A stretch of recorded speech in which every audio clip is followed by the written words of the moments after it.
Today's date is June 4th, 1996. Survivor Genia Litwok, maiden name Cohn. The interviewer is Susan Douglas, city, state, Manalapan, New Jersey, country, USA, language, English.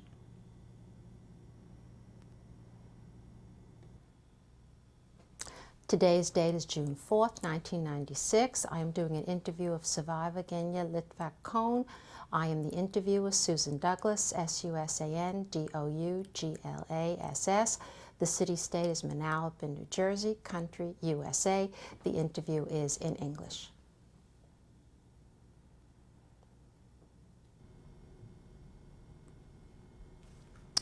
Please state your name and spell it. My name is Genia Cohn Litwok. It's GeniaKohnLitwok. When were you born? August 1st, 1927. How old are you now? 68. Where were you born? I was born in Lodz, Poland. Please spell that for us. Lodzpolnd. Okay. Please say the names of your parents and spell them. Israel and Eva Cohn. Please spell each name. Israeleva.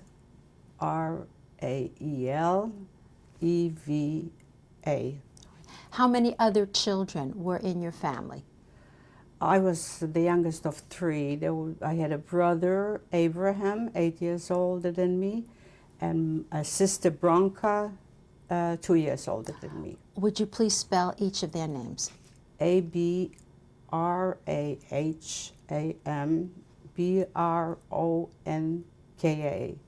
And what are their birth dates? My brother would be November 11th, 1920. My sister is July 15th, 1925. What did your father do for a living?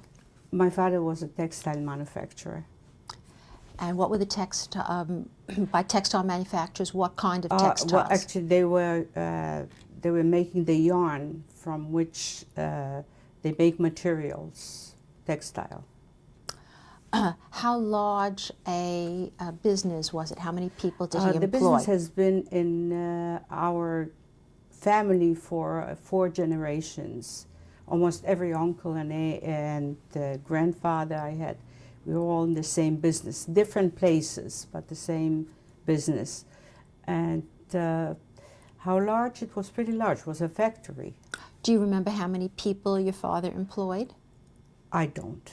I really don't. But I remember where it was located.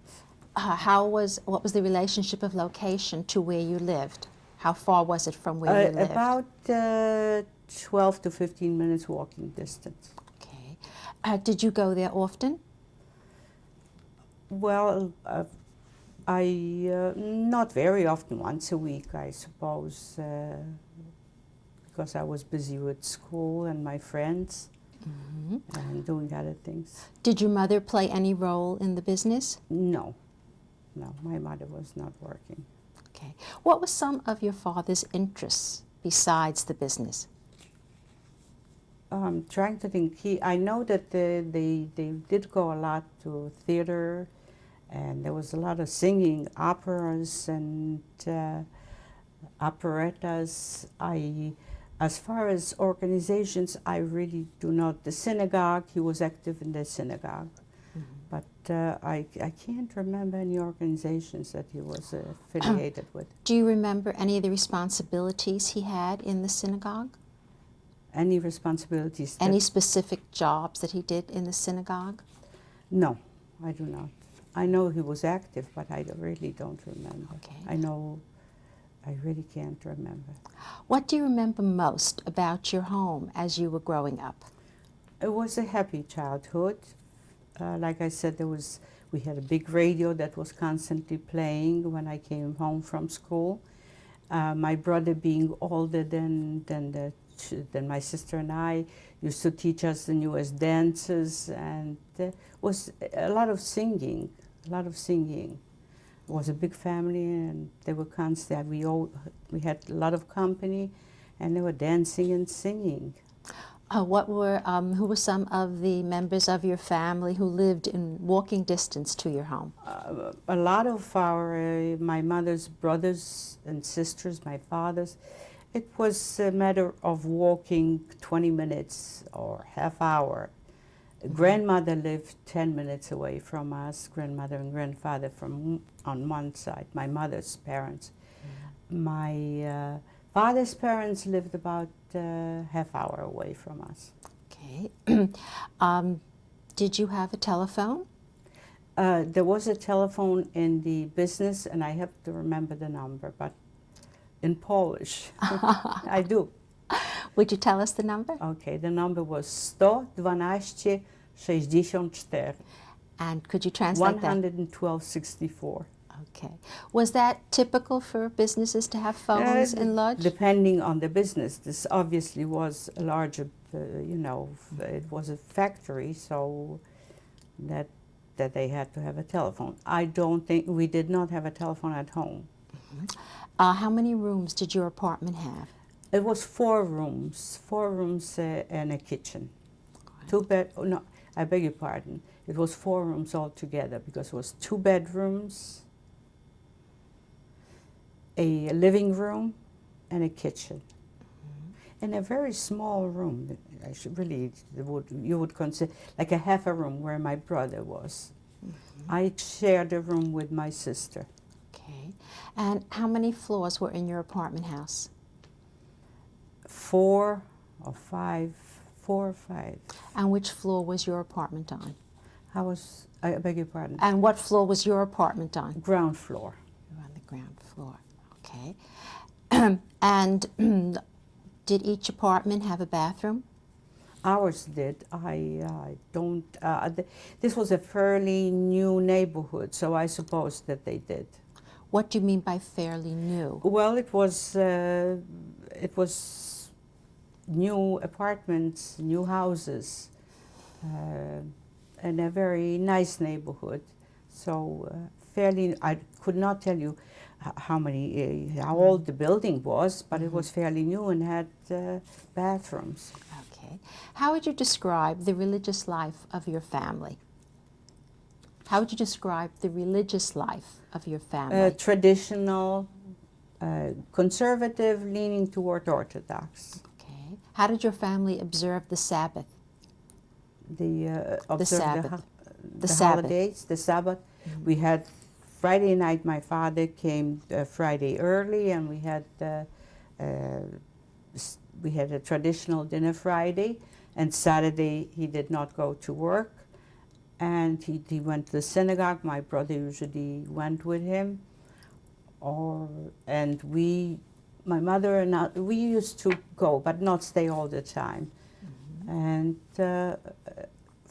the holidays were observed all the time, and it was kosher. We were kosher. What was your favorite Jewish holiday? Passover. Why was that your favorite? Because we used to have that holiday was in my grandmother's house, who had I remember, very long, it was called a salon, very long, and all uncles and aunts and cousins used to come in, and it was like at least 40 people. And we all went to grandmother to celebrate Passover Seder.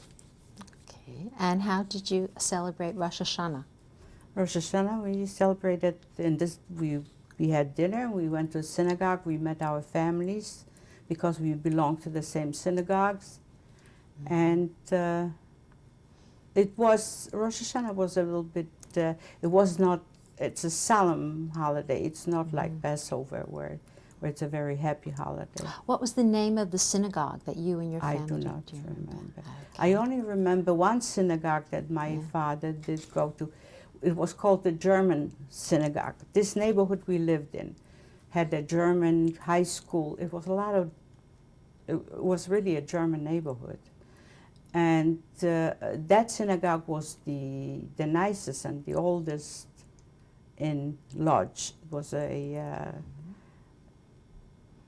very, very beautiful synagogue, and was one of the first ones that's when the Germans took over, that they started to burn, but they burned it very slowly, not at once, but for weeks there was just smoke coming out of the chimney very slowly until they burned it to the ground. That synagogue, I used to go to the synagogue with my school on not on the holidays, on some occasions, national holidays, like Polish holidays. You know, that we had uniforms and we all used to go and visit the synagogue. It was a magnificent synagogue. Okay. Do you remember your brother's bar mitzvah? Do- Your brother's bar mitzvah? Do you remember anything about it? No, since he was 8 years older. I was 4, 5. I really don't. Okay. I know that he had one, but I don't remember. All right. How did your family spend the summer vacations? We used to go away, my mother, sister, and me, we used to go away for about 8 weeks, and our father and my brother used to come and for weekends, but weekends, not Sunday, Friday and Saturday. Then Sunday morning they went back to Lodz. Okay. Where did you go to spend these vacations? The last one that I remember that caught us just before the beginning of the war was Włodzimierzów, but I can't spell it for you. How far would that be from Lodz? That would be with a train about an hour and a half. I have to really think back in memory. Did many people from Lodz go to this location Yes, for their summer? They did. We used to go with my grandmother and mother, just my sister and I, to Krynica, which was known like a kurort for, you know, where baths, like a spa. But then we only went for 2 weeks, and then we came back. My father and my brother did not. Okay. And what were some of the other activities that you and your sister would do during the summer when you were away on vacation? In the summertime? Summer, right. Swimming and playing volleyball, flirting with little boys. Okay. You've mentioned your grandparents. What other family relatives were close to you as you were growing up, besides your grandparents?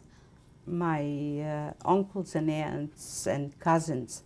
Not too many cousins because they were fairly young, but some we were very close.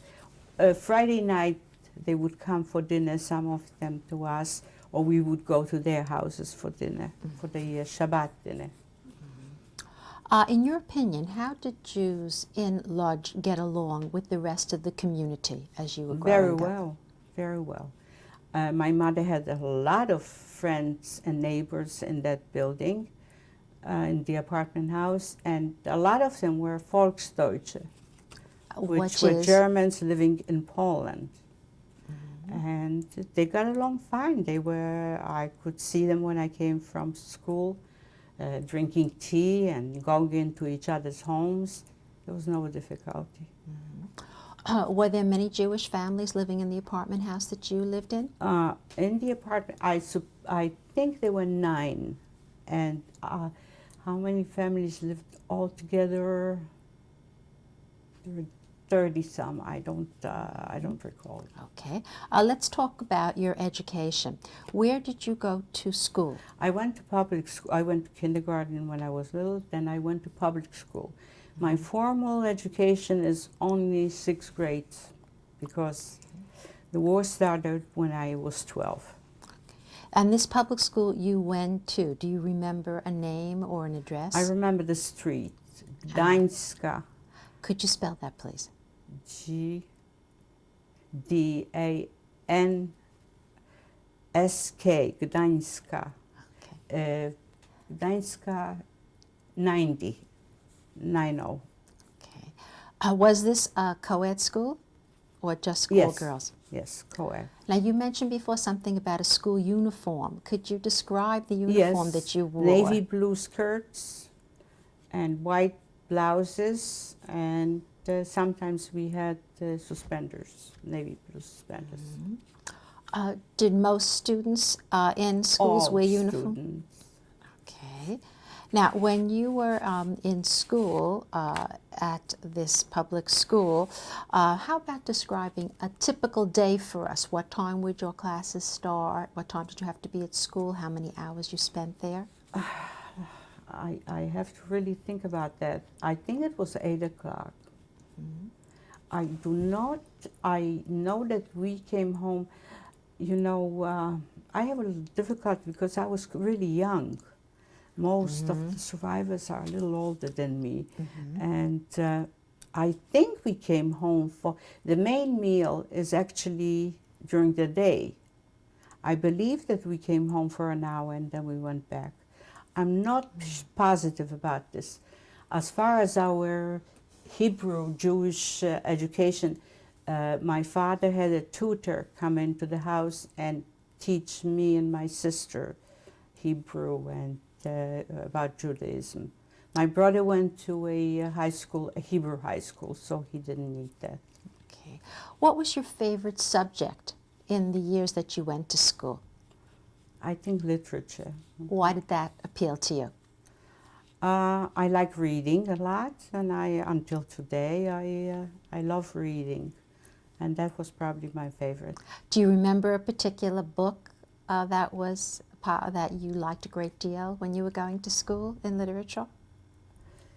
From school, I remember my favorite novels that I read at 11 and 12 were written by Vicky Baum, and they were happy novels with a happy ending that I remember. Okay.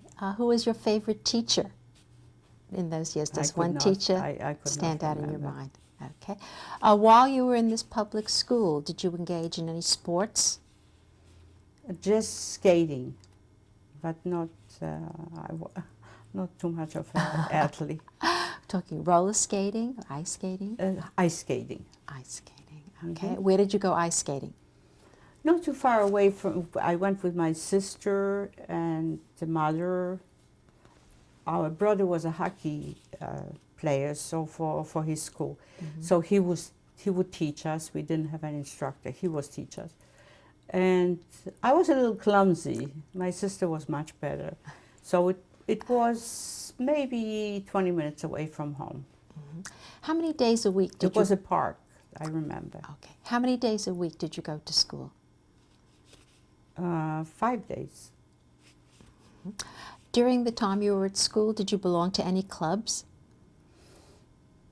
Yes, I belonged to a little club that was for young teenagers, starting with 9 actually, up to about 12. It was from a newspaper, like New York Times would have a little magazine for children. And there was a lady that was called Tiotia Marisha, which is Aunt Marisha. And she was reading stories to us and giving us different assignments. But there was no one, I think 12 was probably the oldest. It was just for little kids to come in and spend some time. Who sponsored this club? The newspaper. Do you remember the name of the newspaper? Yes, Głos Poranny, which is voice in the morning. Okay.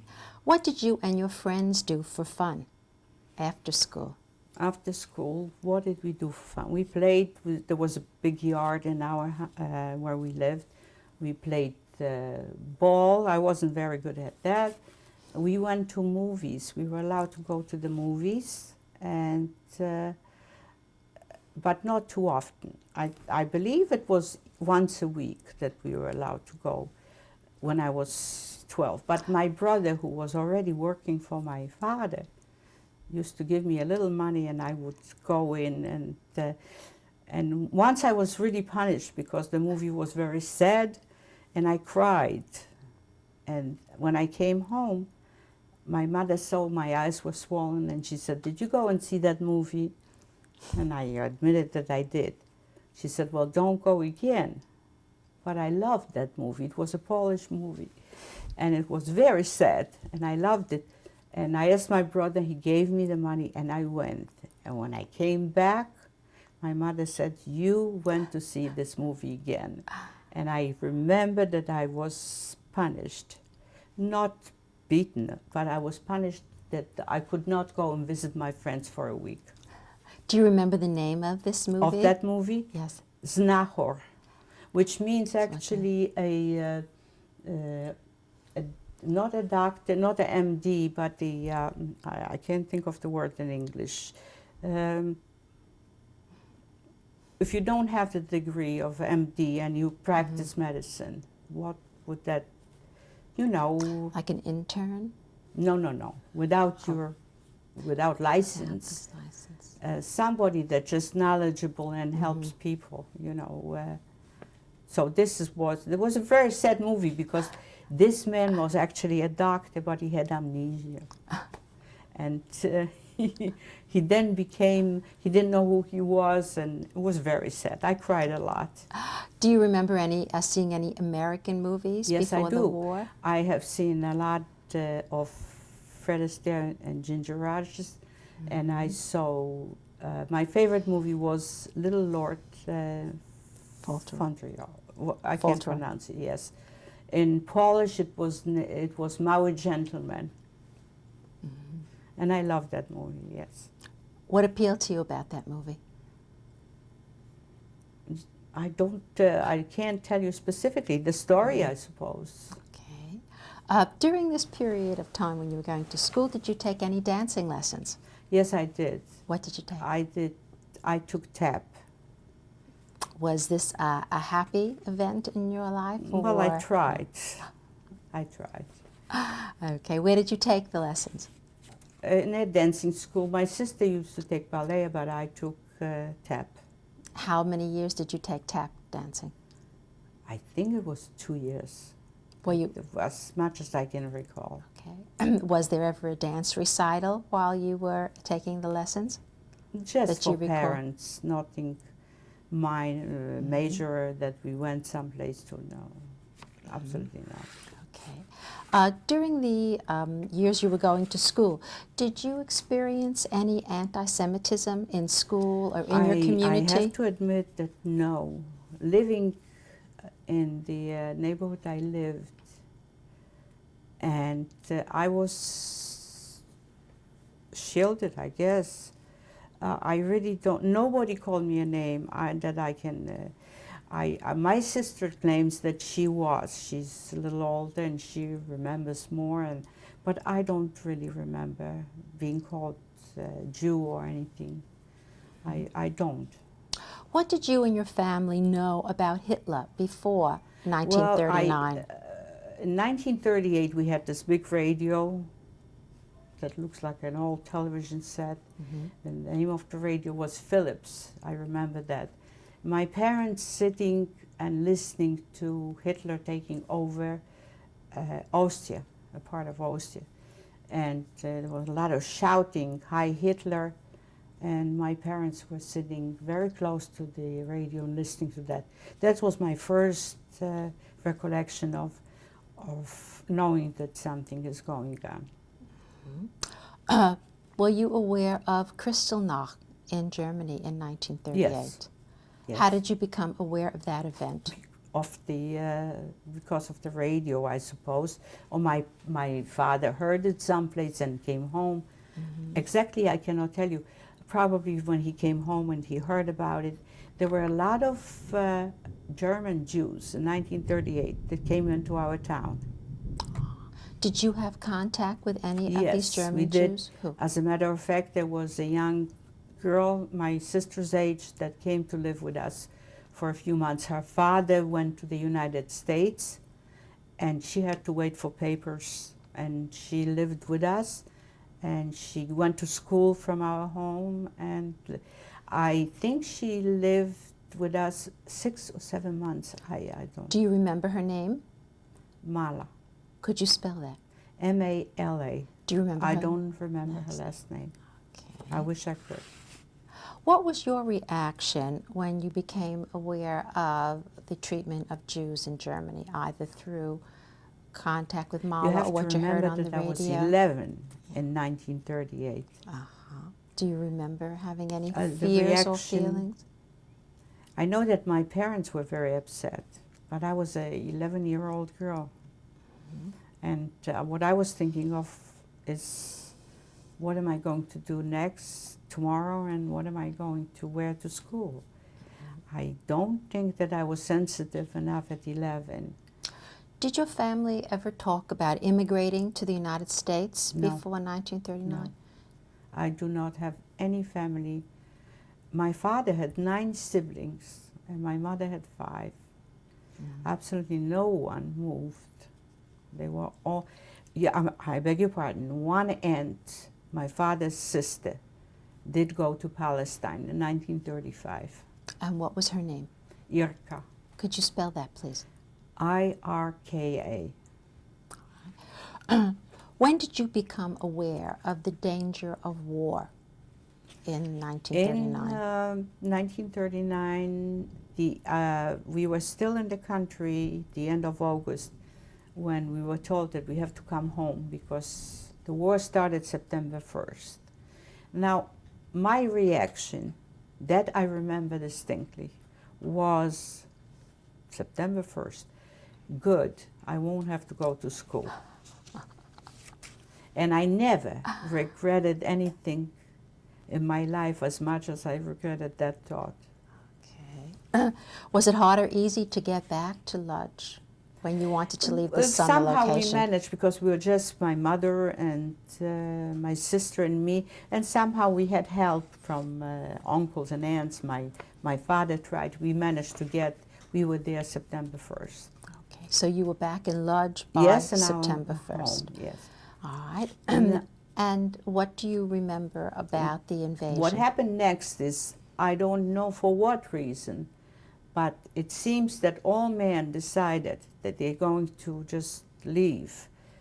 That maybe the Polish army, I really don't know why, but they're going to leave and see what will happen.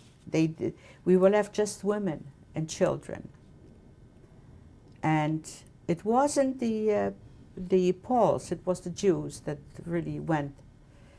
But a few days later they came back. They came back September 3rd. Germany took over my hometown of Lodz, which took exactly 2 days for them to take it over. Now my brother, who was 20, my parents, again, for some reason, thought that he would be safer in Warsaw, which is the capital of Poland, and by smuggling him out, paying a lot of money, he went to Warsaw, where my mother had a brother with a family living there, and that's where he stayed, and he died in the Warsaw Uprising. Now, do you remember the any fighting going on? Do you remember bombs being dropped or any shooting? I remember When the the planes going over and bombing, a little bit of bombing, but they didn't bomb our streets, so I didn't. But we all went to the basement. There was no shelter.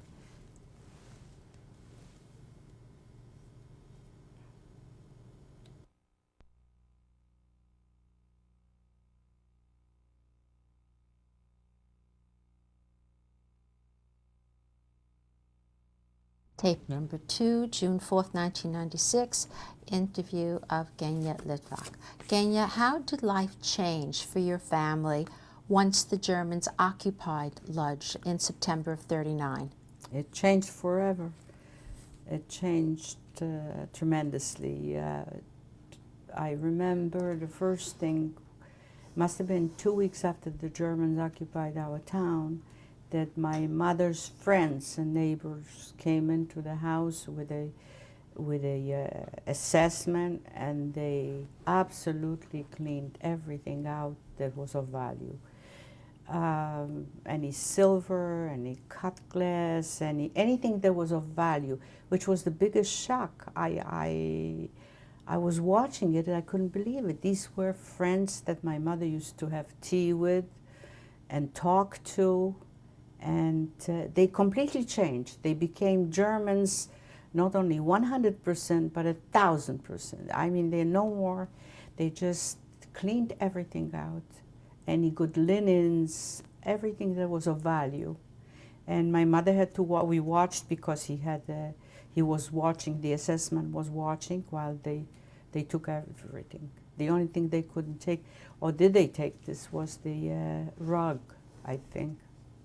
And they left us the furniture, and but the candelabras that my mother used to light Friday night, and things that were in the family for a long time was gone. Mm-hmm. What happened to your father's business? My father's business was taken over by the Germans, and since the man that was supposed to be in charge of it had no knowledge of the textile factories, my father was allowed to come in and teach him, but he was teaching him, and at the same time my father had to sweep the floors of this factory. Of course, anybody that was Jewish was out, and it became just Poles and Volksdeutsche Germans that were working now in there. How did you get food during this time? How did we get food during this time? Get food. Food. Oh, at that time we could still, when we were in our own house, we could still get the food.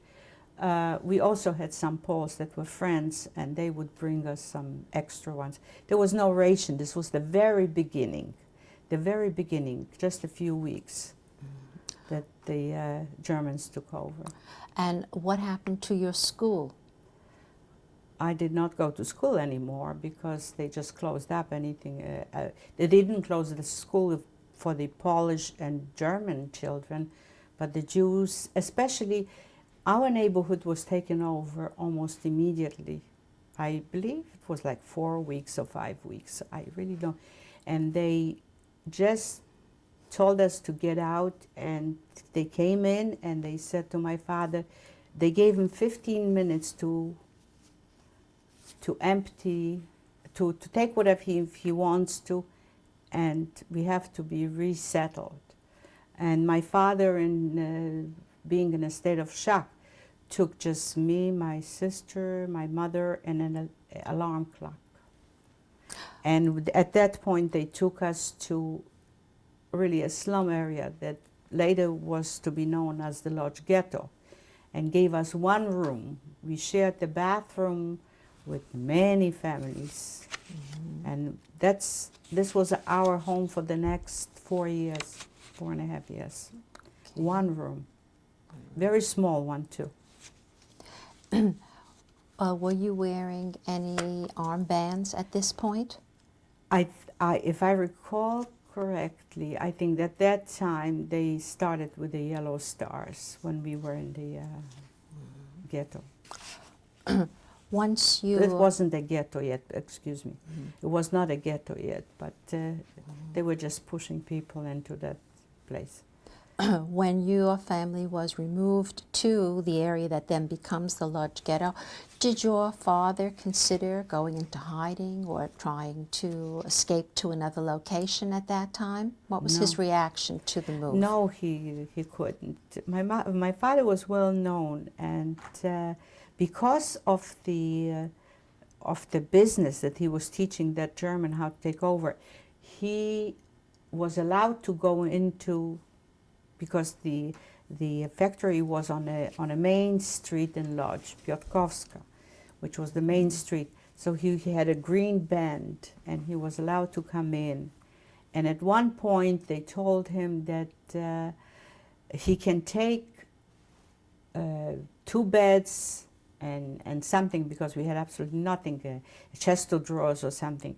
And I do remember my parents discussing it in the evening, and my father, who was a big optimist, said, I am not going to take anything, because if we go back, they'll be broken up, they'll just throw out the bedroom set. But finally my mother talked him into it, and he took the 2 beds that my sister and I slept in from the girls from our room. And he was allowed with a push cart to bring it himself to to that one room. When you and your family were moved in October of '39, Yes. were other families being moved Yes, in that sure. area too? Yes, the ones first, the good neighborhoods went. They emptied the good neighborhoods of Jews, and then slowly, all of the Jews. Were any of your family relocated to the ghetto area? Sure. Were they living near you? Yes, because the Did you ghetto have was just a small area. They did. Did you have contact with them, with your other members of your family? Did we have? Contact with other Yes, members of of your course. family? Yes, we were allowed. There was no curfew yet, and we were allowed to go. But there was a certain curfew, if I remember. I don't remember if it was 9 o'clock, but soon there was like 5 o'clock curfew. During this time when you were relocated to the ghetto, were you in contact with your brother in Warsaw? We only heard from the man that took him to Warsaw, because they already started over there too. We did not have direct contact with our uncle or my brother, no. This man that smuggled him to Warsaw came and said that he is in my uncle's home. That's about it. Once you got into the ghetto, what type of jobs did you and your family have? Well, everyone had to work. Me being young, they created a factory which was like knitting and crocheting for young children. What we were doing is making lace tablecloth on a round needle. We made sweaters, and I guess for pillows, crocheting for pillows. Not really important things, but something for the Germans. That changed when the Germans and when the Russian front came, which was 1943, I believe. At that point, it changed, and they made us knit hats and mittens and socks for the soldiers on the Russian front. Did you work in the same factory as any other member of your family? No. I was with the kids. My sister was with teenagers, and she was in a factory that was making rugs out of scraps of materials. And my father was, of all the things, in a lumber factory. And my mother worked for a tailoring. They were cutting. I think they were making dresses. I don't remember. How was your mother's health during this period of time? Well, my mother's health was okay until my sister got, that was 1941 already, 42, that she got typhus. And my mother took care of her and caught it from her. And my mother did not recuperate well. She had complications. And the complications, this was exactly 1942, was tuberculosis. And at that point, we had to cover up for my mother because they were already sending people out to concentration camps, to the crematorium. They would call you down to the yard, and everybody had to leave the apartment, and we had to stay, and the Germans came in, and whoever was young, whoever was old, whoever looked sick, was immediately taken on big trucks. Now, what we did with my mother is, through someone that we knew, you could get work to do it at home. But not too many people got that. You had to have protectia. And we did, and my mother got that work, but she was too sick to do it. So my sister and I, when we came from 12 hours of working, we covered up and we did my mother's work and delivered it to the factory twice a week, I believe. What do you mean by you had to have protection? Protectia, you had to know somebody that was like a director of the factory, or had some kind of a function. My father never did, but he knew somebody, and this was also this was the tailors, and they gave us something that you could do at home, sew at home, you know, hand sewn. I don't know what it was, sleeves. I don't remember. I blanked it out. Okay. I think it was sleeves into coats or something that had to be hand sewn. So my sister and I did that.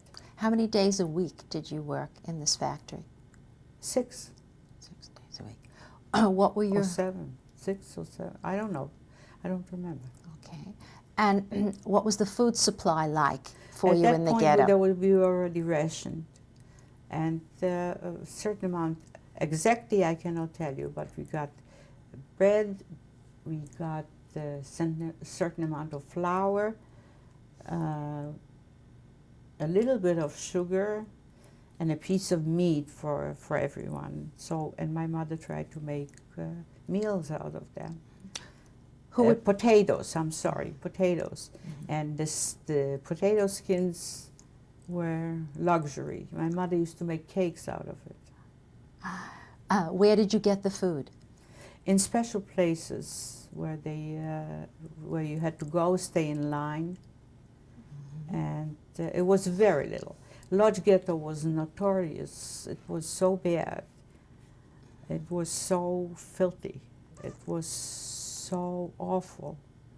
People laying starving on the streets. Every time you went to the factory to work, there was somebody laying dying, and the horrible thing was that people really didn't pay attention because they themselves were dying.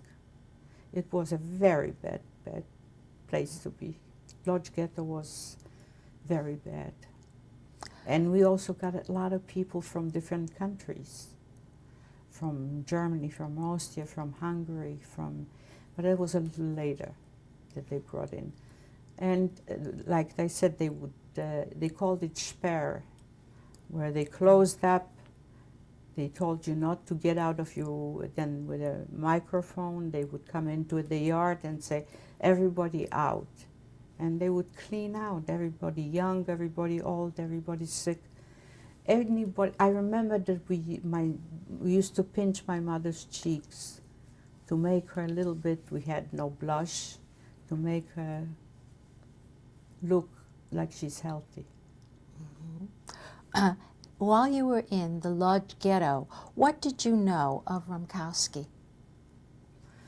I knew that he was the eldest of the ghetto. The money was with his pictures, and I knew that once in a while, very seldom, I did see him. He was in a horse and buggy, and he had a driver, and he was very well dressed. I remember that, and I never really came face to face with him. Did your parents ever talk about him, or any adults? They talked about him. There were different opinions. Some people said that because of him and because of creating all these factories, our ghetto stayed longer open for the Germans until '44 than any other ghetto. On the other hand, people were very upset with him. But in order to be on any kind of a position, you see, I mean, this is my feeling, private feeling, that if you had any kind of a position, you had to hurt somebody to give somebody else some more. Like if you had a friend that was a policeman, if he gave you something, he took it away from somebody else. Because they only gave for 50 people 50 rations. So a little bit from everybody to give it to the family. So consequently, my family never had any functions, never. They were never had. My sister was very beautiful at that time. She was a teenager, 14, 16. She looked like the Dana Durbin. She was very beautiful. I should really show you the picture. And she's very capable. And she made a rug made out of the scraps, a face. And the Germans came in and they asked, who made this one? And they pointed her out. So they said, well, let her be instructors. You know, she should instruct you. She didn't want to take that. But the Germans, she didn't want to. She was hiding. But they insisted that she has some kind that she should teach, because how could she do that? And because she was teaching, she did get an extra piece of bread, which we consequently gave to Mother. So trying to fatten her up because she, at that time she was losing a lot of weight already, and we had no medication. Tuberculosis was taking over. But that's about the extent of our functions that we had. We never really had anything extra. What did your father feel was going to My happen father in the was, future? like I told you before, was an optimist, a cockeyed optimist. My father used to sit in the evening. Now, people that lived in one block, within one block, what we did is we couldn't go any place after 5 o'clock. We created like a tunnel underneath the building. In other words, I could go, we were at Żydowska 19, we could go to 21, 23, 25, to 5 or 6 houses that were in that block, because we dug a tunnel so we could communicate with these people. They would come in and listen to my father. I don't think that what my father was saying was true, but they were just listening, trying to hope against hope. And what was he saying? Well, he was saying that it has to end, it cannot be like that. He was mentioning that the world is not going to allow this to happen. Somehow we'll get out of it. I remember my father mentioning President Roosevelt, and people were listening because we had no radios, we had no newspapers, and it was like coming to somebody and just listen, just to make you feel good, because I think these people probably realized we did not know. Maybe my parents knew, but certainly my sister and I did not know about concentration camps until we arrived in Auschwitz. I wasn't aware of that at all. That I guess they might have known from other people, because nobody came in, nobody went out. And the ones that came in were Germans. But at that time we were already surrounded by electric barbed wire, so you could not go outdoor, and the Poles were not too helpful, so we were locked in. And the people that came in from different countries, this was 43, 42, 43, they did say something, but I guess that parents were shielding the children, and they did not. You have to remember that we were very young, and we worked 12 hours a day, and then you had something to eat, and I guess we went to sleep. Or yes, we did have some teachers that were in the ghetto, and what they undertook was they had some books, and we would meet in that tunnel, and they would read to us and teach us literature and math a little bit. There was a school. I think the school was for the show, and there were some kids that went to school. I was not the lucky one, my sister neither. We did not go to the school. There was one school, but very few kids went. It was just like for a show. That was the very beginning, because then it was no more schools. But what knowledge we had was from teachers that were willing to teach us just from some books that they had or what they remembered. Did people observe religion in the ghetto? Yes, because there was still calendars we had, and we knew when it was. But it was not, you could not observe on a Shabbat because you had to go to work. So there was not, but we knew when the holidays were, and we tried to make the best of it. In what way were you able to observe the holidays? Well, Like Passover, for example. Passover, I really can't recall. I believe the first 2 years we had matzahs.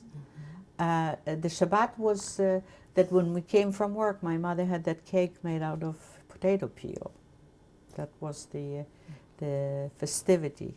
You didn't go anyplace. Men did pray, but again, in that they between themselves in that tunnel, not in the rooms, or from one house. That one house, I don't know how. I think there were only two floors, maybe three. I don't know. You mentioned that your mother's health was poor, that she was suffering from tuberculosis. Yes. At what point during the period of time in the ghetto does your mother pass on from this disease? May 1944. And where was she buried? She was buried already in a cemetery without even a marker. Not even a marker. There was a cemetery. Still was a cemetery, but they were just digging and throwing the corpses in. I have no idea if I would go back where it is.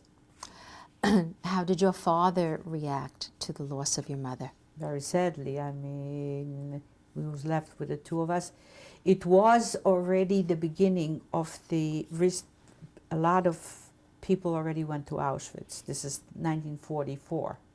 The ghetto was closed August 29th, and my mother died in May, so people were already being sent to concentration camps. And so we knew that just a matter of time, and we all going to, because it was announced that Ronkowski was sending out bulletins that today the 40,000 people, 20,000 people, 10,000 people will go. There was, in 1943, I was coming back from a factory, and unexpectedly, at random, they grabbed people on the street. And they grabbed me, and I was on a truck, and the truck was going to a certain place where there were about 12 trucks with people. Now, my sister had a boyfriend who was a medic, and with a Red Cross band. He was a medical student in Paris before the war, and so he became a medic, and he was allowed to go walk after 5 o'clock. And I called to someone that I saw walking to let him know that I'm on this truck, if they can get to him.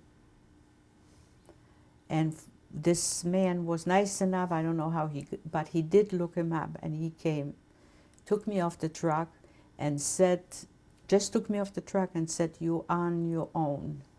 Now, in 1943, I was, how old was I? 14 and a half, 15 years. And this was already, it was closed. The curfew was on. And I had to go against the buildings and get home. And I don't know how I did it, but I did. And when I finally got to our room, I know that this was the first time I saw my father cry. Do you remember the name of this young man who helped you? Yes. What was his name? I spoke to him not long ago. He lives in Minneapolis. His name is Litwok Weingarten. Could you spell that? L-O-L-K-L-E-K. Weingarten, W-E-I-N-G-T-E-N.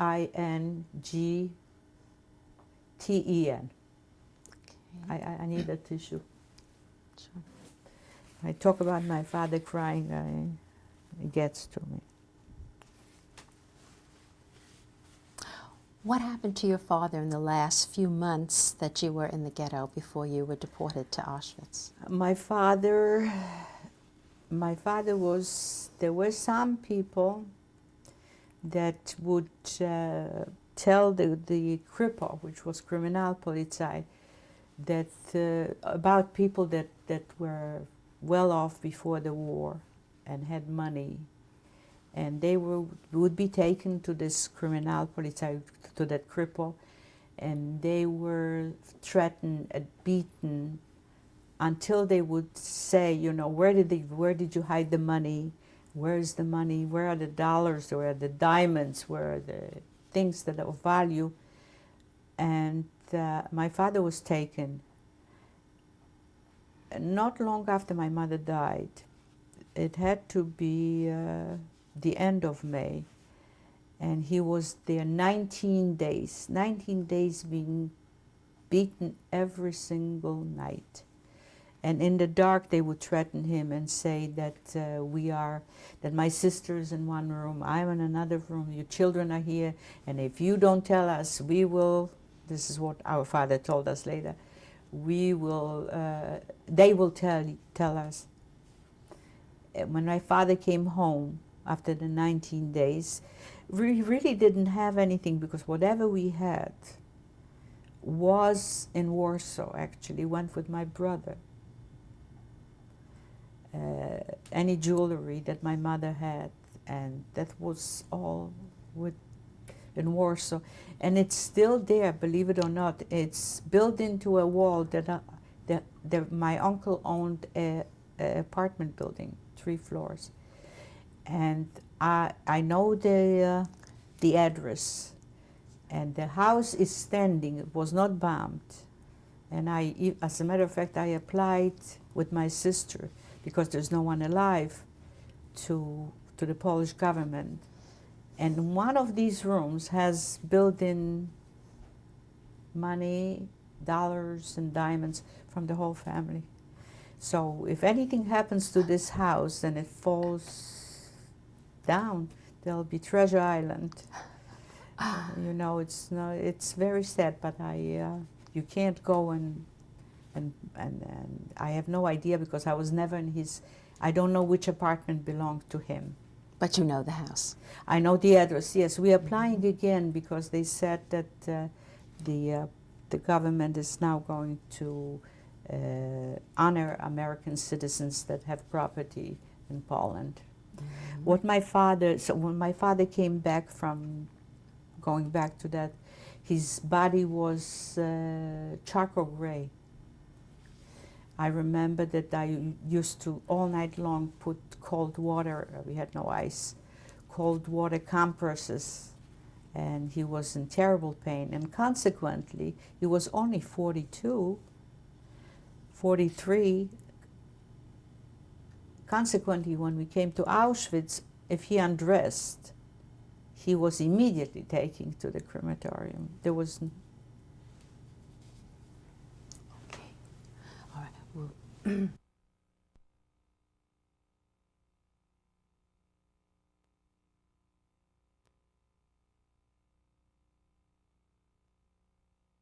Tape number 3, June 4th, 1996, interview of Genia Litwok. Genia, your father was in very poor physical shape when he was released.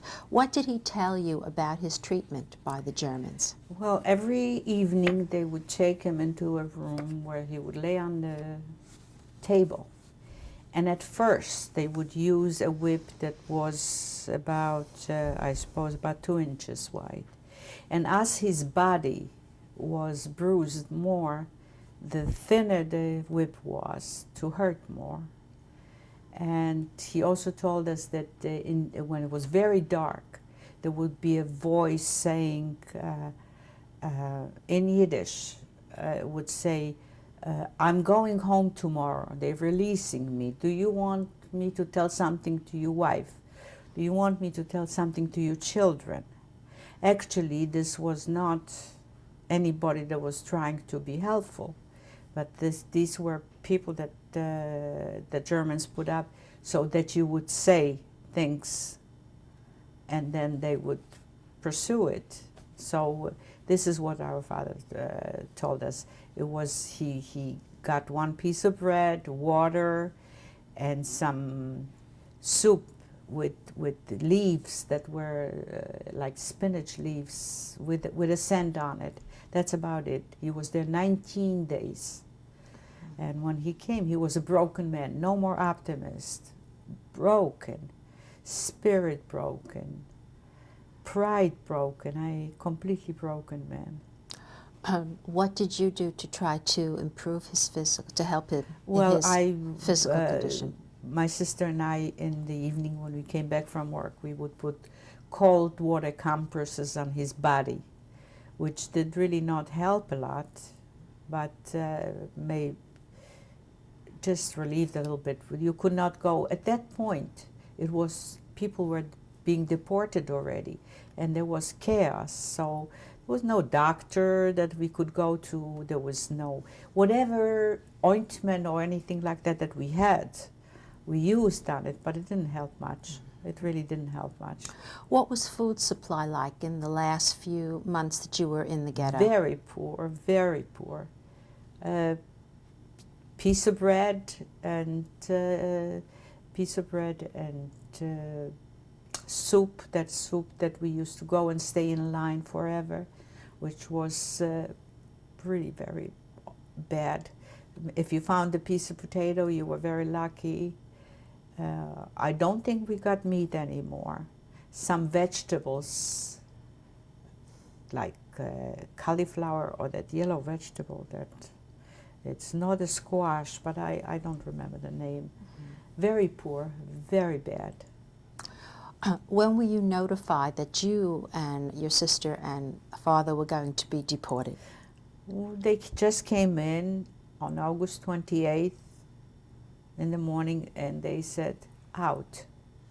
So we, knowing that they were deporting people, this was a day before they closed the ghetto.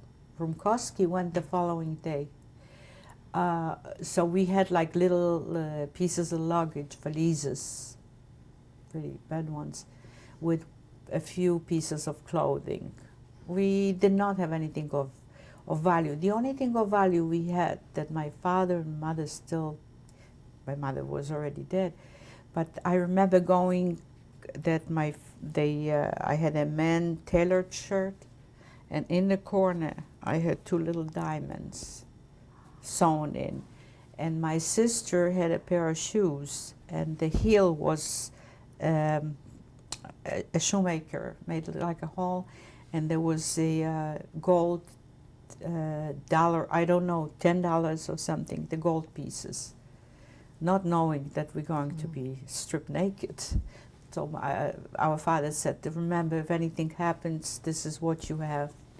Maybe you can save yourself. But he didn't realize what's going to happen. Oh, what do you remember of the trip to Auschwitz from Lodz? We went into cattle trains and we were just pushed in. However, they kept on saying, don't let go of your family, in order not to have panic. Don't let go of your family, hold on to each other, you're going to be working, you'll have better condition. That's just what they were saying.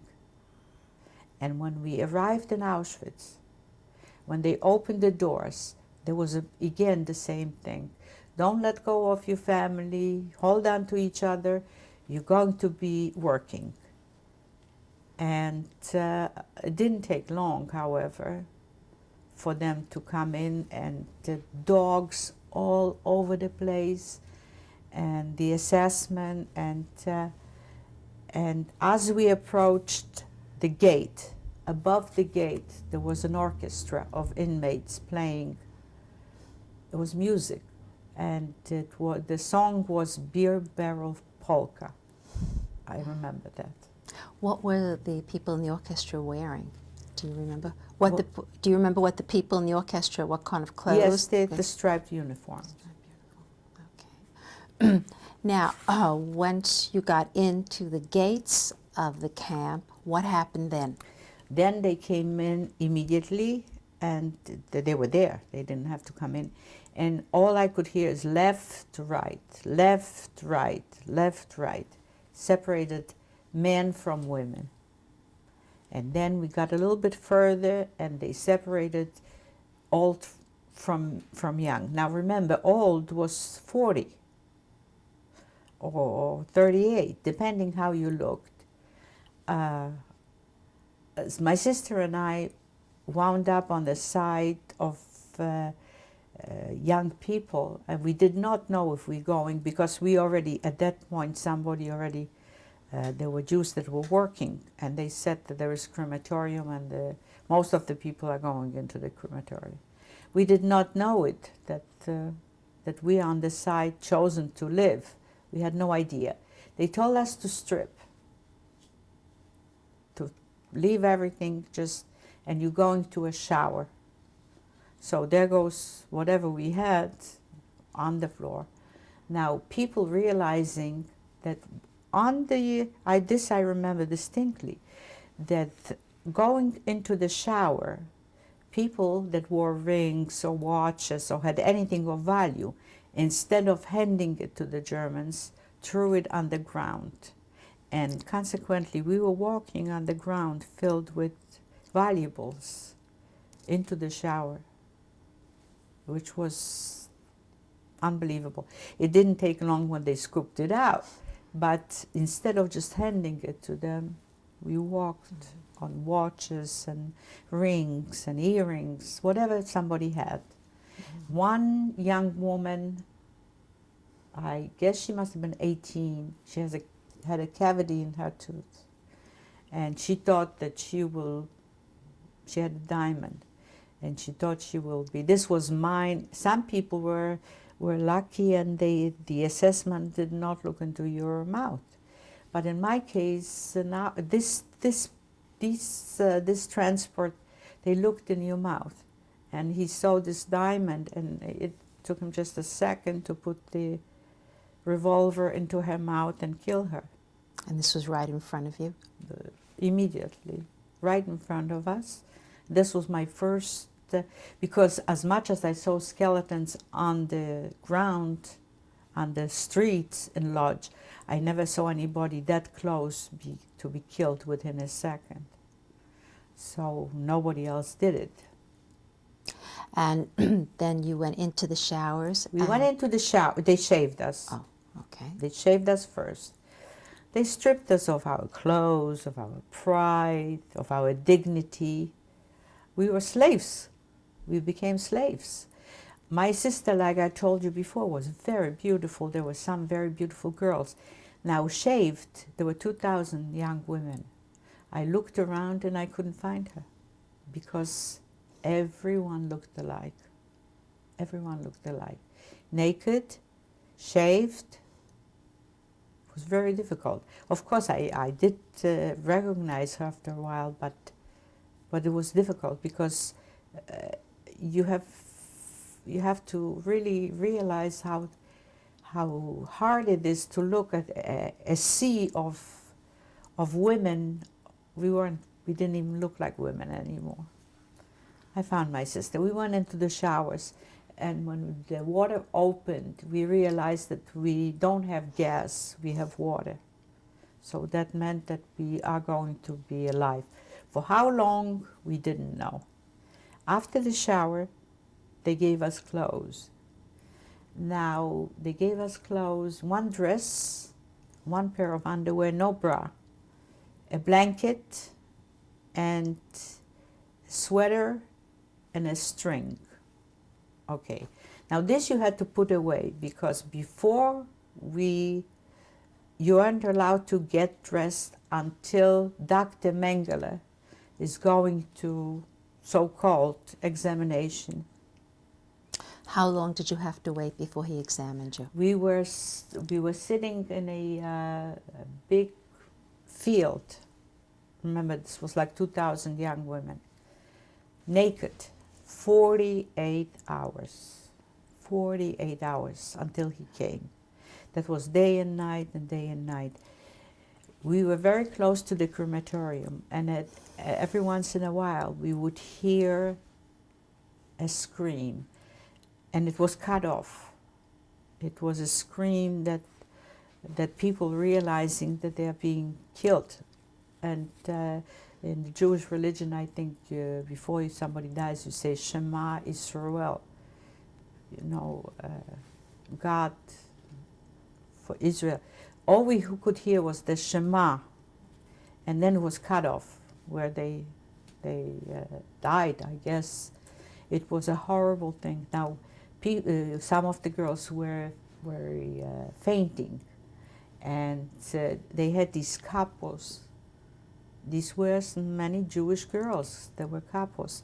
One of them was from Czechoslovakia. She was very well known. She was a redhead. Do you remember her name? No. Never got to that. There were no names. But she was so mean that we heard that she, in order to show the Germans how strong she was, she supposedly brought her own parents into the crematorium. She was a devil, a devil. She just walked around with a whip, and she was hitting us.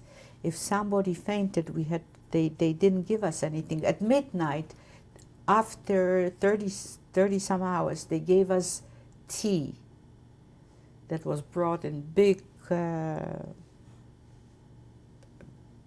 they're not pots, you know, where like in the army. And that tea was laced with chemicals. They started to give us the tea in order to stop our periods. So this is what we drank. I do remember one girl fainting, and we were screaming that somebody fainted, with not realizing that they don't care. And these couples not far away were taking baths. They were taking, they were showers and baths. And at one point, one of them came in with a pail full of soap and dirty water and threw it at this girl. Okay, and after 48 hours, we heard that Dr. Mengele and his entourage is coming. So we had to stand up. We were sitting. We had to stand up. And now, at random, the examination consisted of pinching nipples and kicking your belly with his boot. And it just so happened that I was one of the I was one of the girls that he did to in Rednum. I can feel his fingers almost. I don't know what he looks like. I just looked down and I saw boots. I don't know what he looked like. Did he do this to every woman? No, in at the random. group? Just at random. He wouldn't go through so many, 2,000. At random. At random he did that. If we came out of a ghetto where there were men, that's what the rumor was, that he's doing this to see if anybody is pregnant. So the way he kicked your belly, you would miscarriage. And if you did, from his entourage, somebody shot the woman, the girl. The oldest one, I believe, was 30. We did have two ladies that were 38, 40. Two. The rest was all young, starting with 16 up to 22. Did he find anyone who was pregnant in Yes, this group? but they were shot immediately. Was it anyone that you personally knew from the ghetto who was shot? No. It wasn't directly close to me, it was a little further. There were 2,000 of us. And that was the examination. And after that, we got the clothing. And if you were short, you got a dress that was big and long, and a pair of wooden shoes. If you were tall, you got a very short dress. We then exchanged between us. And then they brought us to the barracks. And this is where I got acquainted with this Czech couple, because she was just running. It was like we were laying like sardines on both sides, and it was built out of brick. It's like a runway. And that's where she was running and hitting left, right, for no reason. Nobody said anything. Nobody did anything. How long did you stay at Auschwitz? Not long. We stayed just, I don't remember, 7 days or 6 days. I really don't remember exactly. And then they took took us to, again, into the cattle trains, and we went to a town in Germany which was called Freiburg.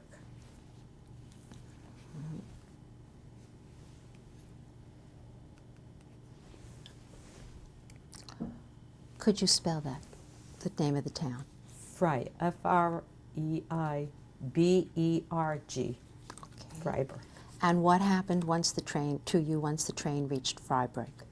Okay, we realized that they're taking us to a very tall building, almost the tallest building in this town. And we were living on the top floor. As we later, because they took us to work, found out on all the other floors, it was a factory making parts for planes. Half of us worked in that factory, and half of us went to a factory in the center of the town. I was going with my sister. By the way, we were lucky enough to be together all the time. We were going to the factory that was in the center of the town, and our shift, working shift, was 12 noon to 12 midnight. I guess this way we had no day and no night. As we were walking, and that was daylight, the German people were hanging out of the windows, walking the streets with strollers, laughing it up. No one asked, who are these people? Why do they look like this? What do they do? And they claimed they didn't know it. Now, how is that possible? 1,000 ugly, I don't know if they knew that we were women because of no hair.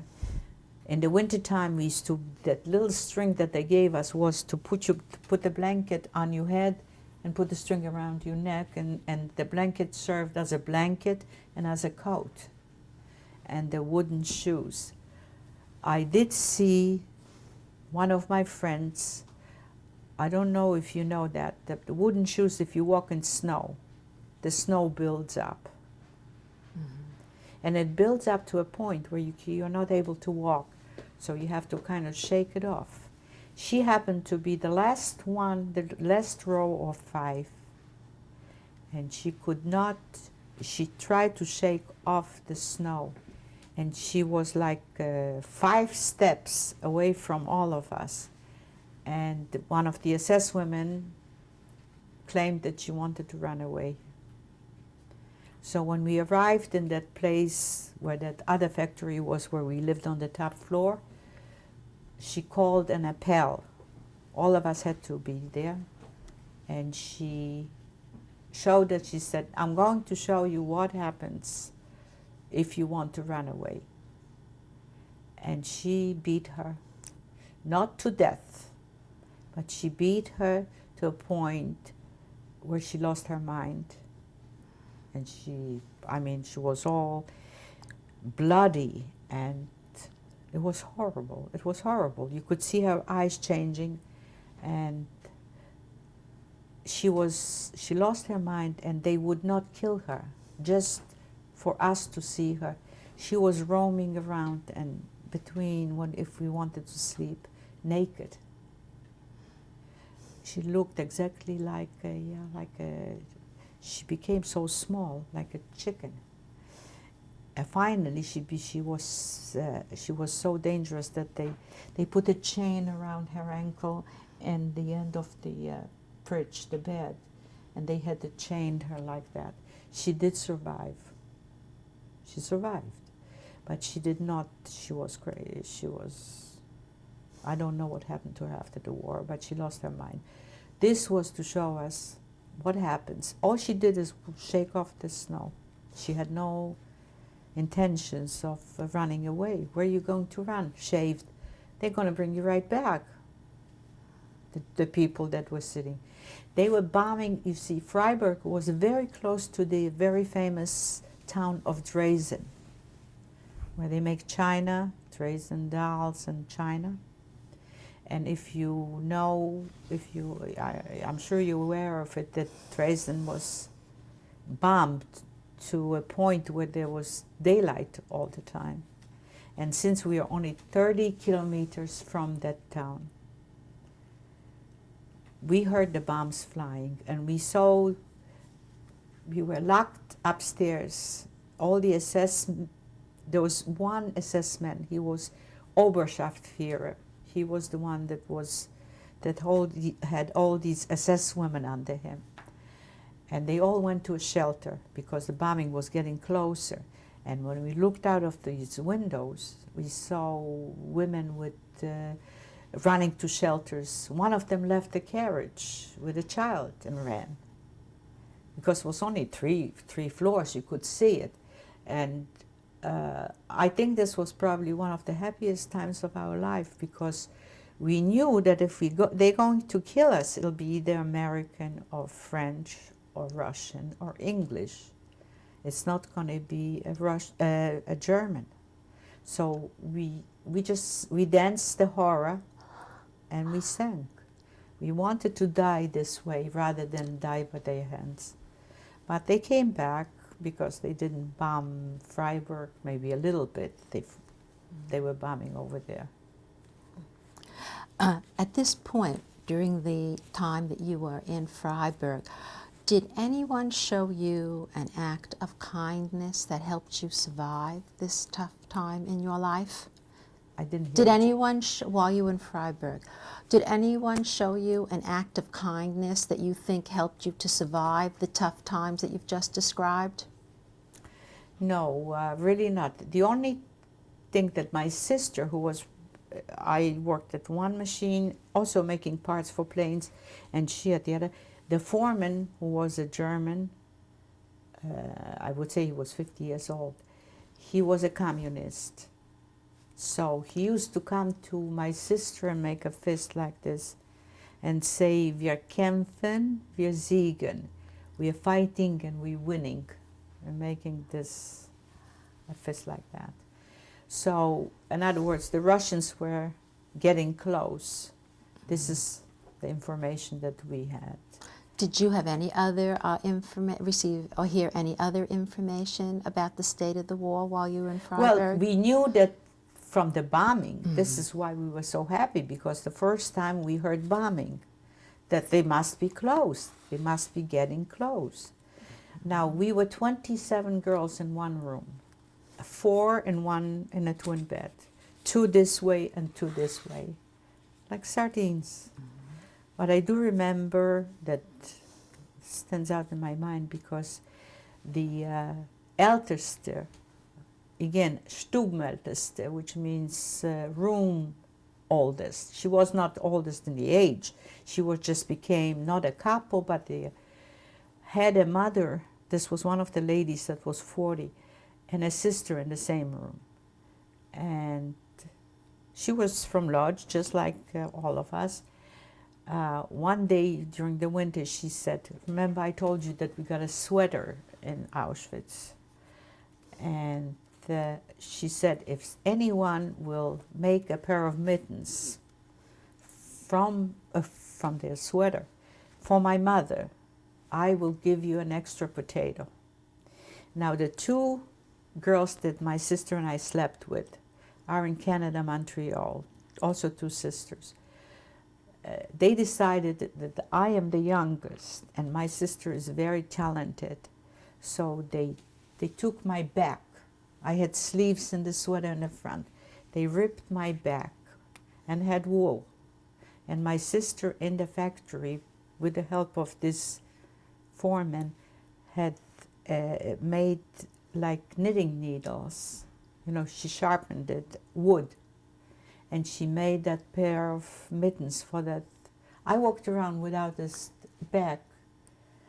I was so cold walking, and she never gave us anything. You never got any of the potatoes? Never gave us. That's why I said we really were victims. Never gave us an extra potato. By the way, she's here. This is a Jewish girl that we made these mittens for her mother, and She never gave us anything. She's here, but she's avoiding me. How long did you stay in Freiburg? We stayed in Freiburg until the Allies were coming from both sides. The Russians were coming, and the I'm not sure if it was the English army or the Americans. They were coming closer. So they just, one morning there was an appel again, and they said, grab you little whatever we had, a piece of bread, whatever, and back into the trains. And this is started this death march. Okay. What month are we talking? This had to be March of 45. Okay, so you were put into the cattle cars in March of 45, and where did the cattle cars, the cattle trains take you? They went to Czechoslovakia, to Czechoslovakia, different countries. I only know Czechoslovakia well because they stopped in Czechoslovakia. Most of the people died at that time because we had this, in this cattle car, we were one on top of the other, and at one point they only gave us like a spoon of sugar in 12 hours. That's all you, 1 tablespoon of sugar, that was the nourishment. And when we stopped in Czechoslovakia, that's when the kindness of the Czechs we could see, because when the train stopped we stopped like for 2-3 days in the town of Pilsno, Pilsno.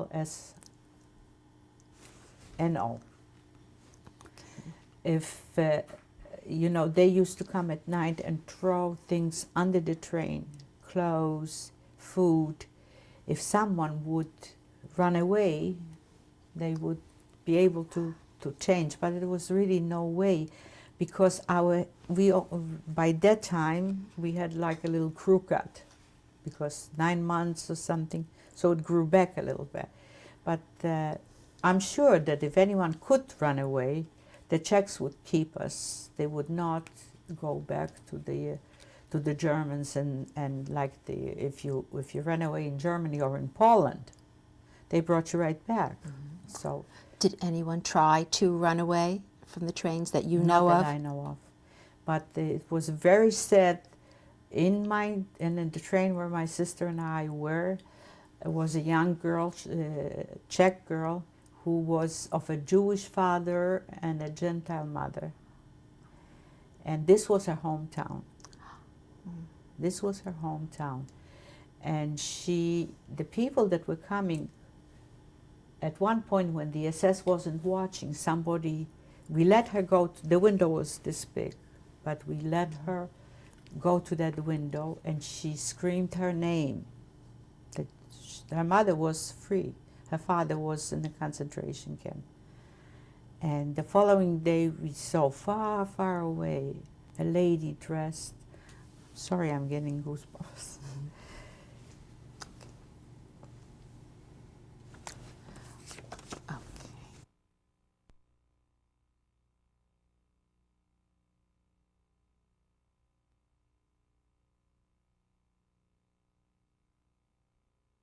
Tape number 4, June 4th, 1996, interview of Genia Litwok. Genia, who was the lady that you saw from the train in Pilsner? Okay, now, since I was close to this young Czech girl, she let me peek, because remember, it was a tiny little window, and she was just standing there. It was her mother. Her mother, who was dressed in a beautiful suit, and I remember fox color. And we could see that she was wiping her eyes. She was wiping, that she was crying. But there was no way that she could get to her daughter, because the SS was surrounding us. Now, this girl came to Mauthausen and did not survive. She died at 16 and a half of a heart attack, right after liberation. So she did not survive. Now, what was happening in the train, since they gave us very little food and very little water, and we were one on top of the other, a lot of girls were dying, so you were just one on top of the other, and fainting. And my sister fainted. My sister fainted, and whoever was next to the, not that she wasn't the only one, but the girl next to the door started banging to the closed door that they're dying, they're fainting, and at one point the door opened. And an assessment came in, and this was very close to the end of the war. So by that time, Wehrmacht, which was the army, had old men, because all the young ones were at the front. This soldier, who must have been 50-some, was standing, and the assessment jumped into the train, to the compartment, and to see. He said, which one fainted? And they pointed to my sister. There were more. He, with his hand, he hit her in the throat, that he split her throat. I have to tell you, my sister is a very attractive, beautiful woman, but she will not, she has a horrible scar, and she will not go through plastic surgery. She's keeping this. She says that's her medal. She will not touch it. It really is ugly, but she's not going to touch it. For how she didn't die from the loss of blood it's miracles. All these things are miracles, you know, because we ripped pieces of our dresses, and who had a light dress ripped a little piece, and we put it together. She's alive, so she survived. But it's quite big. I'd say about 2 inches. That's how hard he hit her. If you ever have a chance, she talks about it in her documentary. How many days did you stay on this train in Pilsner? Pilsner? I believe there were maybe 2 nights, 3 days, or the opposite. And then we continued. And where did you continue to? We continued, we wound up in Austria in the camp Mauthausen. How many days would you say in total you were on this train? Since we came in the middle of March, how many days we were traveling? Right. Mm-hmm. I guess 2 weeks. I don't, you know, I guess it was survival that I paid no attention to days. Mm-hmm. They all were the same. Day and night was the same. It was not, it was dark, so I knew it was night. Okay. When you got to Mauthausen, would you say this was April already? Yes, April, middle of April. Mm-hmm. What were conditions like in Mauthausen? Okay, now when we came to Mauthausen, they never had women. It was strictly men. The first sight we saw was a lot of thousands upon thousands of skeletons in mountains of skeletons. Next to them, naked men behind a barbed wire. These were the Jews. And when we came in, there were men walking around in navy blue uniforms, and these were Gentiles, political prisoners. And so they just, a lot of Polish political prisoners, so they started, if the SS wasn't watching, this is very close to the end, so they kind of, a lot of Italian POWs. And they would throw a Red Cross. We were standing in line to go to the showers, because no matter where you came from, they took you to the showers. They did not shave us this time, because I guess it was too late, but they just took us to the showers, and they had no dresses. So the same procedure, we got pajamas, men's pajamas. Now again, if you were tall, you got a small one. If you were short, you got the long one. But so while we were standing 5 in a row like that, these men in those blue uniforms tried to throw Red Cross packages on the, you know, and then we would share whoever grabbed it. But it wasn't so bad, because they really made an effort to give us something to eat. This was like 2.5 weeks before the end of the war. But again, something very unusual happened. just a few, we were all lined up in fives. I think 3 rows before me. I think it's 3. At that point, I forgot to tell you that in Pilsno, we were from Lodz. There was a transport from Krakow, the famous, that's Schindler's List. They combined us, the young women from Krakow and from Lodz. So now we were a lot of young women. Now, 3 rows before me, one of these guys in a blue uniform found his wife from Krakow. He was a Jew who had papers as a Gentile. And he was in Mauthausen. And he found his wife. It is, actually it's a sad story, because he took her out just for a minute or two, because she had to be back in line. And then after the war, since he was not, you know, he was much better off than any of the other Jewish guys, they were naked. And then they gave them these striped uniforms. When we were in a DP camp, he lived in town, had a little apartment with her.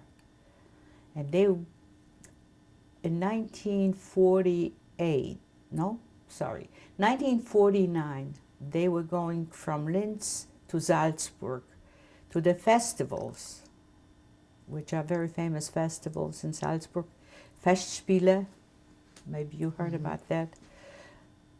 They were killed in a car accident, the 2 of them. After going through so much. Not the 2 of them, she did. And he was wounded. He was wounded. He was 1 year in the hospital. But she didn't, after all that. All right, let's go back to your first day at Mauthausen. After you were showered, where did you go?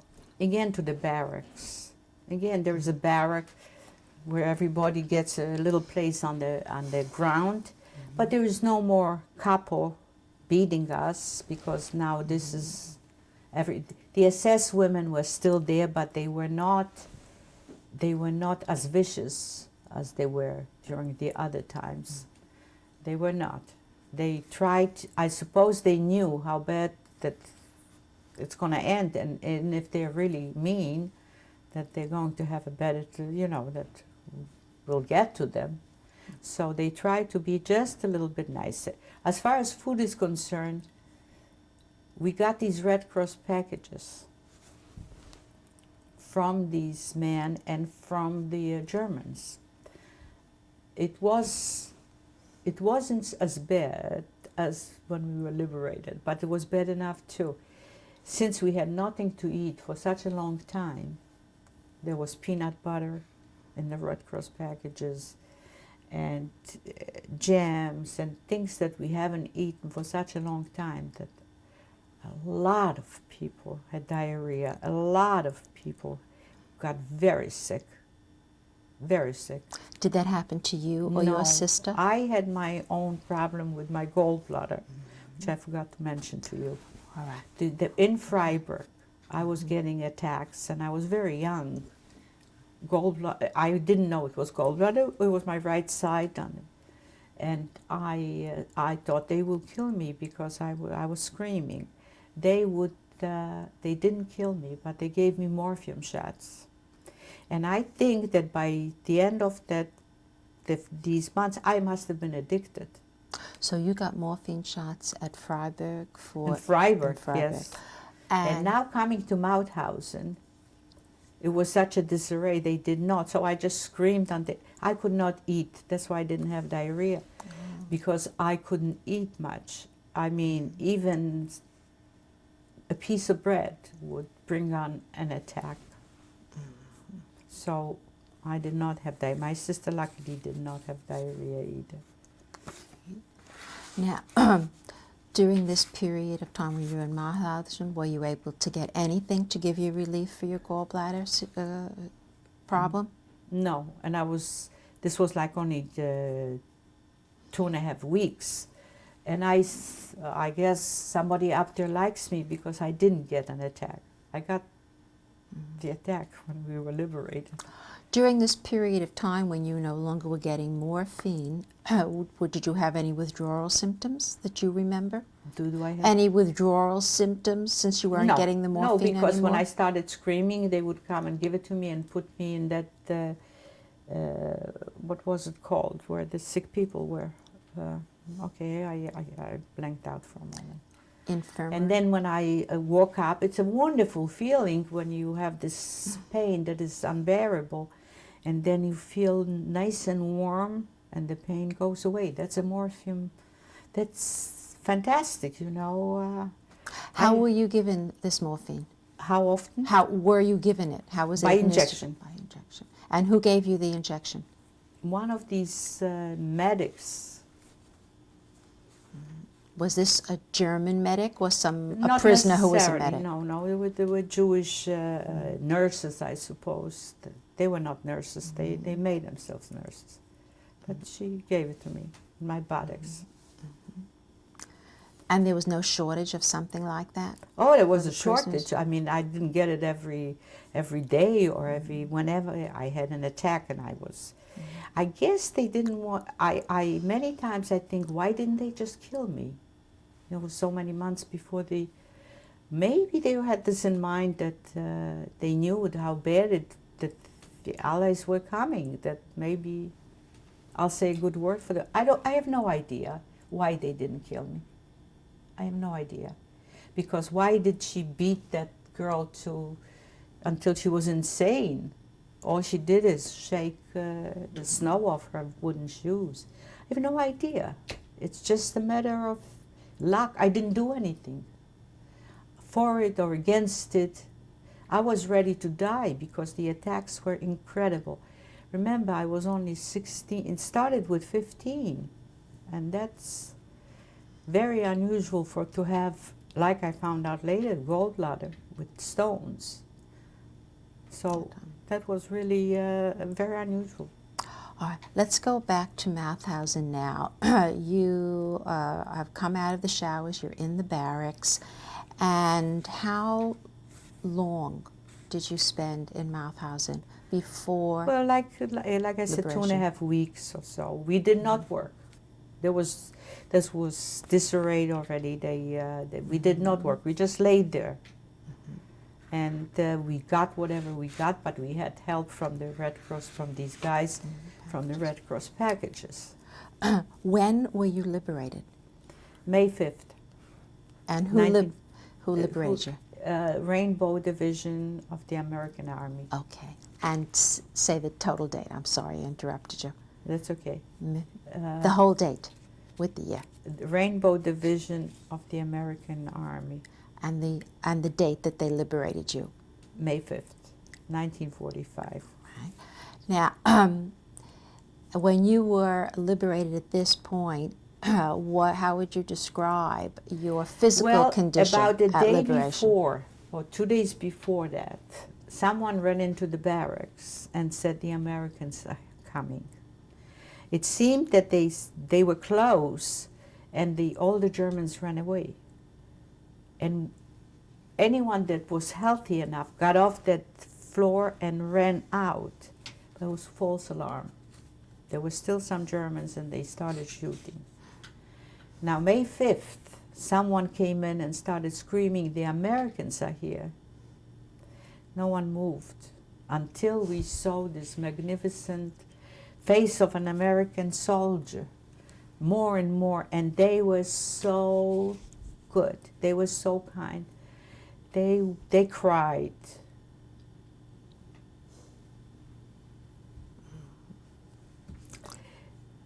They were really touched.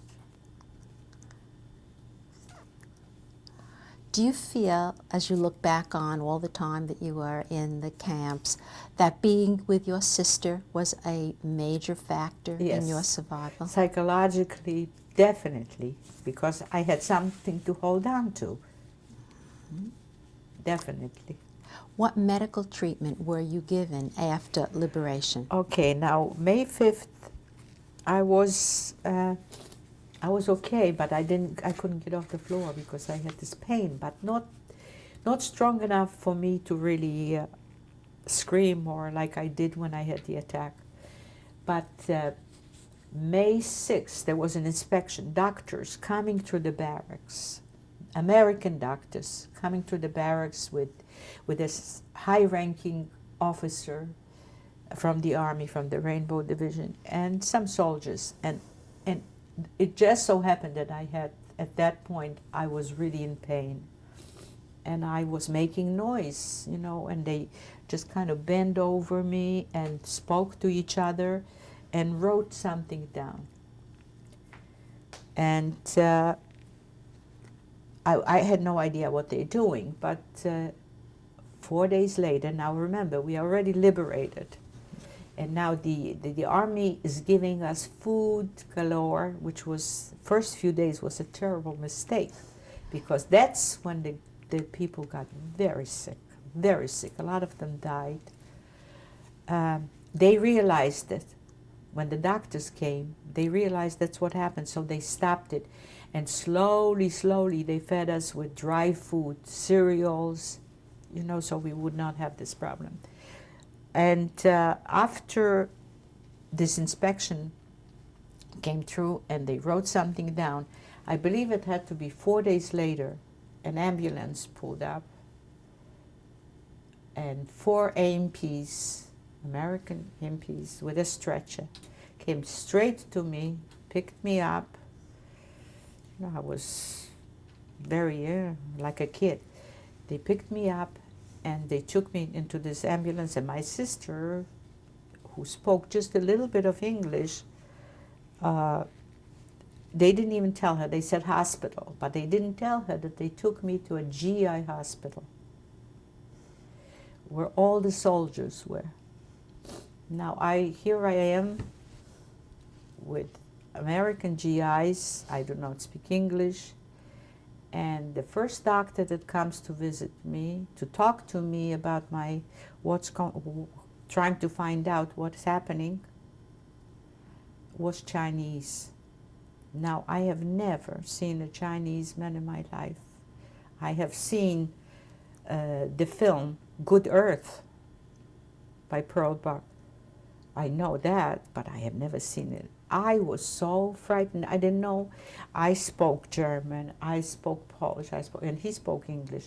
He realized that this is not, we are not communicating. So he went out and then he brought a doctor, a Jewish doctor. And that doctor spoke Yiddish. And I spoke half Yiddish, half German to him.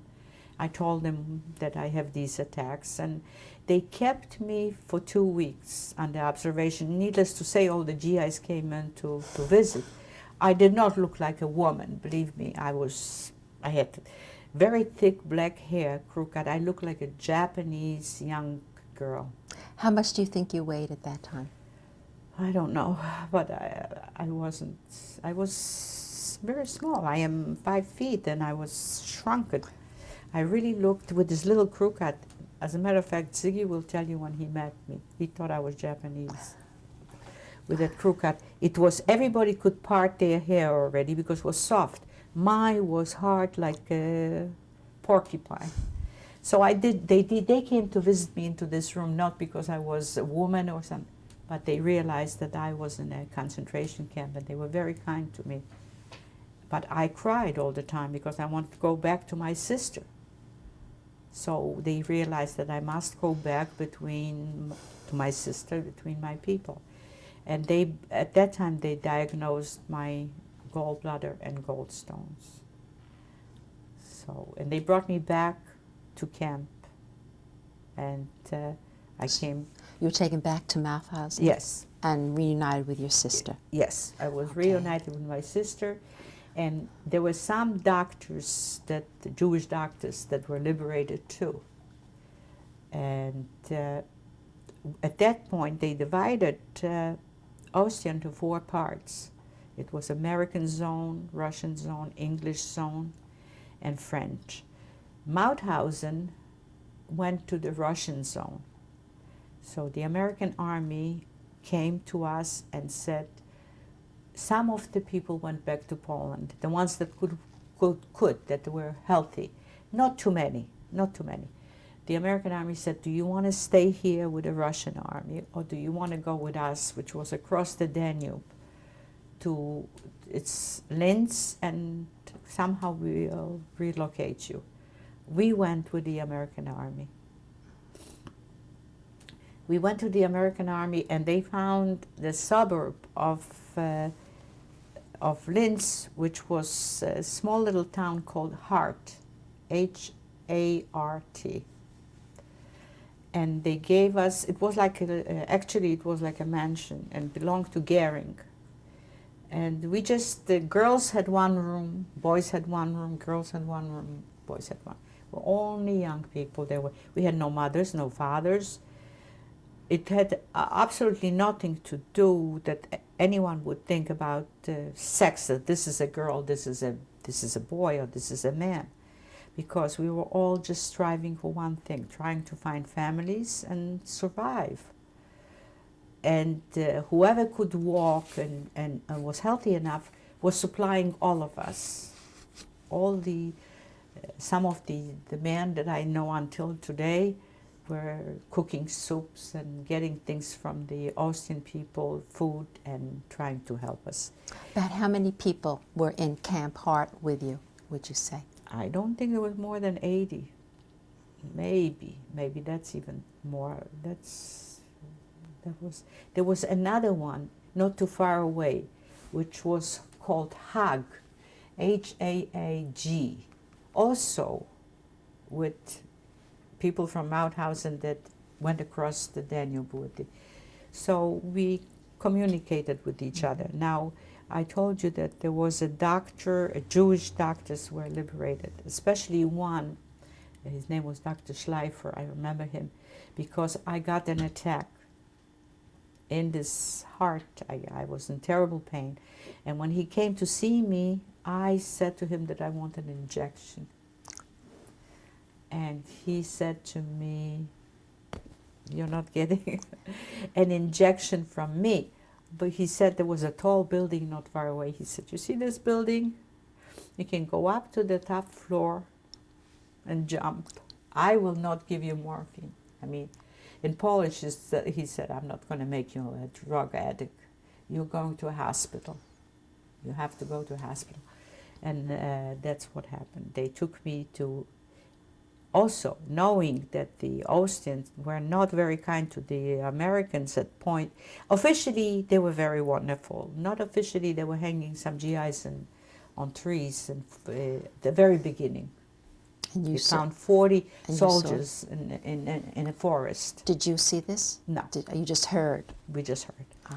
Knowing that the American, naturally they were taking care of us, supplying us with everything.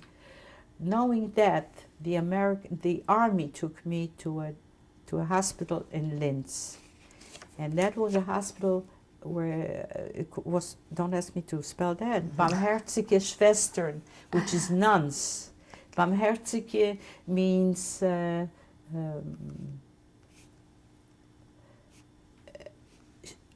holy, almost holy, sisters, and they were nuns. And he called it the whoever came with me, the two doctors, 2 American doctors and 2 AMPs, and they called the doctors and the Austrian doctors, and they said, if anything happens to her, you will be responsible.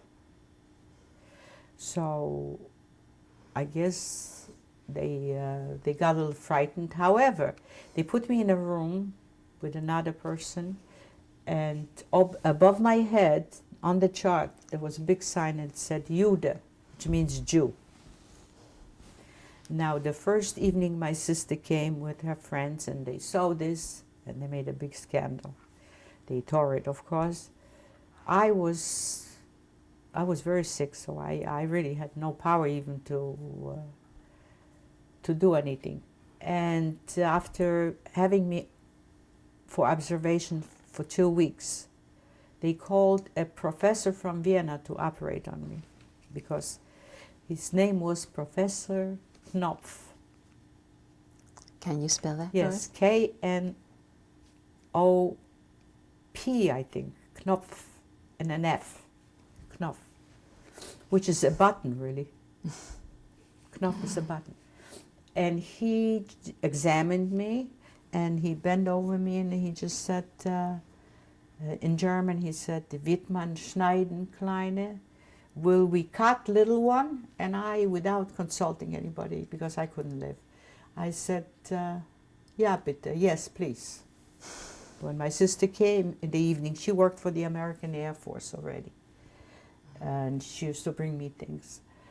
And I told her, she said, but I just did not want to, I could not eat. This was after the war already, a few weeks. I could not drink even water. It brought on attacks. So I did go through the operation, and it was successful. However, I did not heal. My incision was open for 6 months. I had a suture. I was discharged from the hospital, and I went back to camp, and then they were relocating us to that famous camp, DP camp, Bindermichel. And I had a suture in my, and I had to go once a week for them to clean it. But after 6 months it healed? After 6 months it healed? No, every week I went to, and after 6 months, yes, it healed. But I do remember one thing, that we create our own little orchestra. We were just youngsters, and singing and with dancing, that I finally got a little white blouse. And I had a skirt made out of an American army blanket, cut on a bias.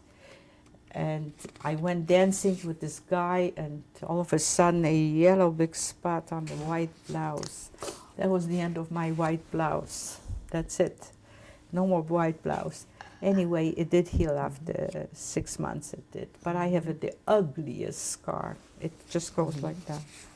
When were you and your sister moved to Camp Bindermichel? Bindermichel.